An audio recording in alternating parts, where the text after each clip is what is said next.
Welcome again, friends, to Listening Post. Yours truly, Willie James. And once again, I'm in the series God, Sex, and Man. Human sexuality and how it affects. What I'm trying to establish here is how all along the history of the church and the history of the earth since the fall of man, human sexuality have played a pivotal role in man's relationship with God. Always succeed and is blessed and bless other people if he disciplines self and exercise self-control. Otherwise, it's a curse and a lot of pain and suffering due to indiscipline and lack of self-control to put the carnal nature under control and subjection to the will of God. So we continue this series taken from the book of 1 Samuel chapter 2. 1 Samuel chapter 2, and I'm start from verse 2. There is none holy as the Lord, for there is none beside thee, neither is there any rock like our God. 1 Samuel chapter 2, verse 2. There is none holy as the Lord, for there is none beside thee, neither is there any rock, neither is there any rock like our God. And we're talking about Eli and his sons this time. The prophet, the priest of the high priest known as Eli. Now the sons of Eli were sons of Belial.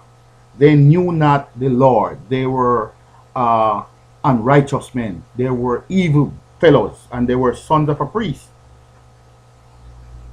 And it says, verse 13, and the priest's custom with the people was that when any man offered sacrifice, the priest's servant came, while the flesh was in teething, with a flesh hook of 3 teeth in his hand, and he stuck it into the pan or kettle or cauldron or pot. All that the flesh hook brought up the priest took for himself. So they did in Shiloh unto all the Israelites that came thither. Also, before they burnt the fat, the priest's servant came and said to the man that sacrificed, give flesh to roast for the priest, for he will not have sodden flesh of thee, but raw. And if any man said unto him, let them not fail to burn the fat presently, and then take as much as thy soul desireth, then he would answer him, nay, but thou shalt give it me now, and if not, I will take it by force. Wherefore the sin of the young men was very great before the Lord, for men abhorred the offering of the Lord. But Samuel ministered before the Lord, being a child, girded with a linen ephod. Let's go on to verse 22. Now Eli was very old, and heard all that his sons did unto all Israel, and how they lay with the women that assembled at the door of the tabernacle of the congregation. So these fellows were supposed to be sons of the priest. They were supposed to be taught the principles of righteousness and all the principles and protocol, read the sanctuary services. But they were wanton, they were carnal, they had nothing to do with God. They should never have been in those posts, but their father put them there, as if servicing God is handed down by generation. And he said unto them, Why do you such things? For I hear of all your evil dealings by all the people. So he was hearing that his sons were doing some wrong stuff. Nay, my sons, for it is no good report that I hear. Ye make the Lord's people to transgress. If one man sin against another, the judge shall judge him. But if a man sin against the Lord, who shall entreat for him? Notwithstanding, they hearkened not unto the voice of their father, because the Lord would slay them. So he just mildly sort of just, give them a little tap on the hand, talking about their evil deeds. But verse 26 says, and the child Samuel grew on and was in favor both with the Lord and also with men. And let's go on to verse 29 now. Wherefore kick ye at my sacrifice and at my offering which I have commanded in my habitation, and honorest thou thy sons above me. to make yourselves fat with the chiefest of all the offering of Israel, my people. So God was chastising uh, uh, Eli for making a mockery of him. Wherefore the Lord God of Israel said, I said indeed that thy house and the house of thy father should walk before me forever. But now the Lord said, Be it far from me, for them that honor me I will honor, and they that despise me shall be lightly esteemed. So God says, those that honor him he will honor, and those who despise him shall be lightly esteemed. So he lay out the judgment for Eli. Behold, the days come that I will cut off thine arm and the arm of thy father's house, that there shall not be an old man in thine house. You see that? And then the Lord continue in verse 34. And this shall be a sign upon thee, that shall come upon thy two sons, and Hophni and Phinehas. In one day they shall die, both of them. And I will rise me up a faithful priest, that shall do according to that which is in mine heart and my mind. And I will build him a sure house, and he shall walk before mine anointed forever. See that? See? So God was there talking to Eli because he failed to discipline his children. Listen to this. Verse 15. 1 Samuel chapter 4 verse 15. Now Eli was 98 years old, and his eyes were dim, that he could not see. And the man said unto Eli, I am he that came out of the army, and I fled today out of the army. And he said, What is there done, my son? And the messenger answered and said, Israel is fled before the Philistines, and there hath been also a great slaughter among the people. And thy two sons also, Hophni and Phinehas, are dead, and the ark of God is taken. And it came to pass, when he made mention of the ark of God, that he fell from off the seat backward by the side of the gate, and his neck brake, and he died, for he was an old man and heavy, and he had judged Israel 40 years. Right? The story doesn't end there. And verse 19, 1 Samuel 4 and verse 19, and his daughter-in-law, Phinehas' wife, was with child, near to be delivered. And when she heard the tidings that the ark of God was taken, and that her father-in-law and her husband were dead, she bowed herself and travailed, for her pains came upon her. And about the time of her death, the woman that stood by her said unto her, Fear not, for thou hast borne a son. But she answered not, neither did she regard it. Right? So that tells you the wrath of God came upon Eli because he failed to discipline his children. We go to the pen of inspiration, Patriarchs and Prophet, chapter 56, verse 570, page 575. Eli was priest and judge in Israel. He held the highest and most responsible position among the people of God. As a man divinely chosen for the sacred duties of the priesthood and set over the land as the highest judicial authority, he was looked upon as an example, and he wielded a great influence over the tribes of Israel. But although he had been appointed to govern the people, he did not rule his own household. He did not rule his own household. Eli was an indulgent father. Loving peace and ease, he did not exercise his authority to correct the evil habits and passion of his children. Rather than contend with them or punish them, he would submit to their will and give them their own way. Instead of regarding the education of his sons as one of the most important of his responsibilities, he treated the matter as of little consequence. The priests and judge of Israel had not been left in darkness as to the duty of restraining and governing the children that God had given to his care. But Eli shrank from his duty because it involved crossing the will of his sons and would make it necessary to punish and deny them.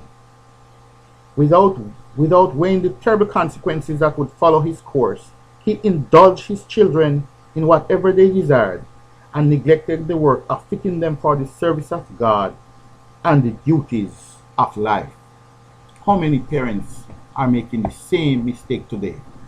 Bending to the whims and fancy of their children without taking into account the future outcome. God had said of Abraham, I know him, that he will command his children and his household after him, and they shall keep the way of the Lord to do justice and judgment. Genesis chapter 18 verse 19. But Eli allowed his children to control him. Woe be unto us parents who love our children so much, we love them more than God, that we fail to discipline them. The father became subject to the children. The curse of transgression was apparent in the corruption and evil that marked the course of his sons. They had no proper appreciation of the character of God or of the sacredness of his law. His service was to them a common thing. From childhood they had been accustomed to the sanctuary and its service, but instead of becoming more reverent, they had lost all sense of its holiness and its significance. It's a sad thing if we lose our sense of holiness, of God's law and his service. The father had not corrected their want of reverence for his authority, had not checked their disrespect for the solemn services of the sanctuary, and when they reached manhood, they were full of the deadly fruits of skepticism and rebellion. Though wholly unfit for the office, they were placed as priests in the sanctuary to minister before God.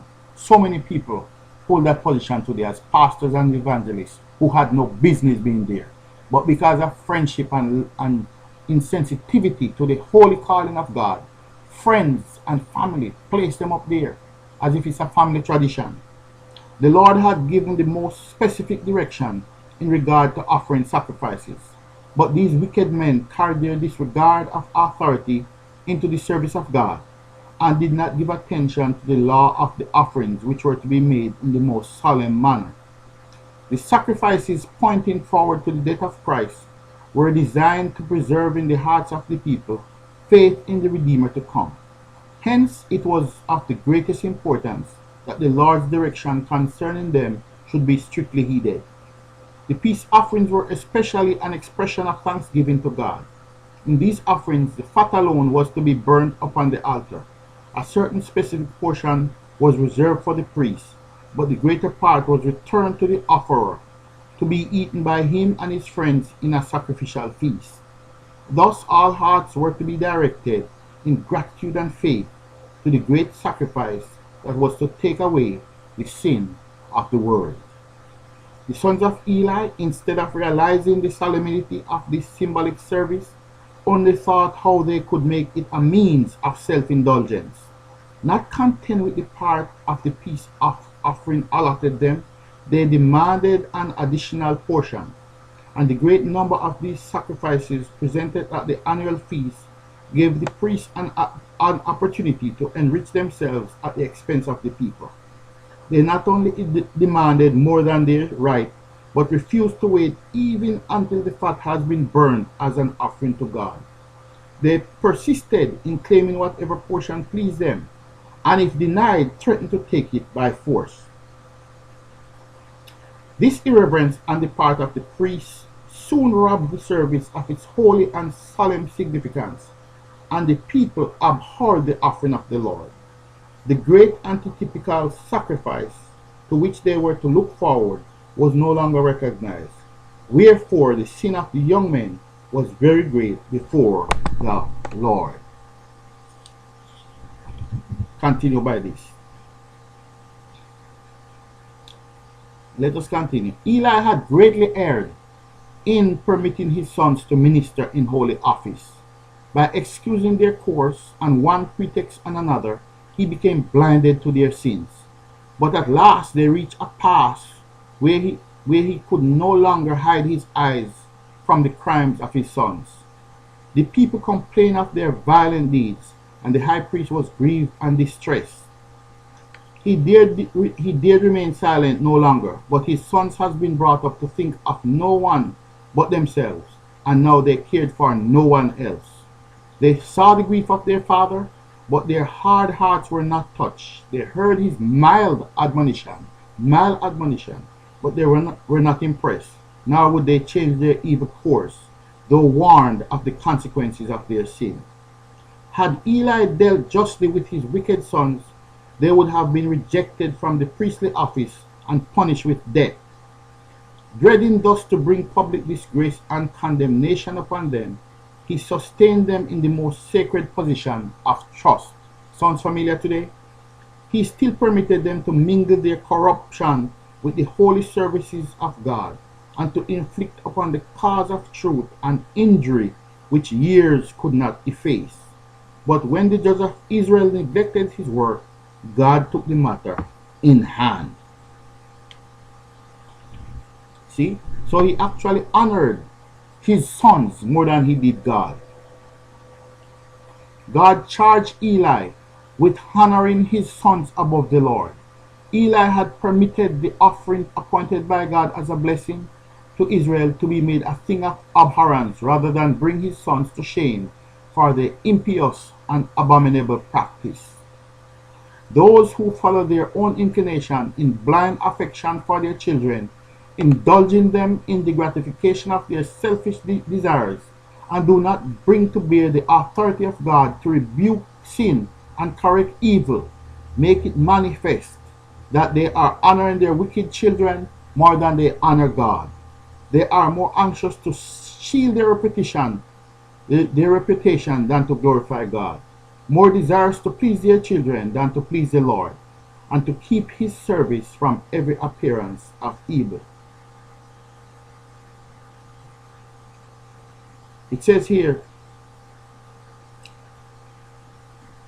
God held Eli as a priest and judge of Israel accountable for the moral and religious standing of his people, and in a special sense for the character of his sons.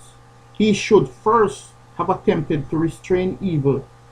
He should first have attempted to restrain evil by mild measures. But if these did not avail, he should have subdued the wrong by the severest means. He incurred the Lord's displeasure by not reproving sin and executing judgment upon the sinner. He could not be depended upon to keep Israel pure. Those who have too little courage to reprove wrong, or who through indolence or lack of interest make no earnest effort to purify the family or the church of God, are held accountable for the evil that may result from their neglect of duty. We are just as responsible for evil that we might have checked in others by exercise of parental or pastoral authority, as if the acts had been our own. Then, finally, if children are indulged in evil practices while the parents make a profession of religion, the truth of God is brought into reproach. The best test of the Christianity of a home is the type of character begotten by its influence. Actions speak louder than the most positive profession of godliness. If professors of religion, instead of putting forth earnest, persistent, and painstaking effort to bring up a well-ordered household as a witness to the benefits of faith in God, are lax in their government and indulgent to the evil desires of their children, they are doing as did Eli, and are bringing disgrace on the house of Christ, and ruin upon themselves and their own household. But great as are the evils of parental unfaithfulness under any circumstances, they are tenfold greater when they exist in the families of those appointed as teachers of the people. When these fail to control their own household, they are, by their wrong example, misleading many. Their guilt is as much greater than that of others, as their position is more responsible. May the Lord grant us his blessing, and may we take heed and be not as Eli.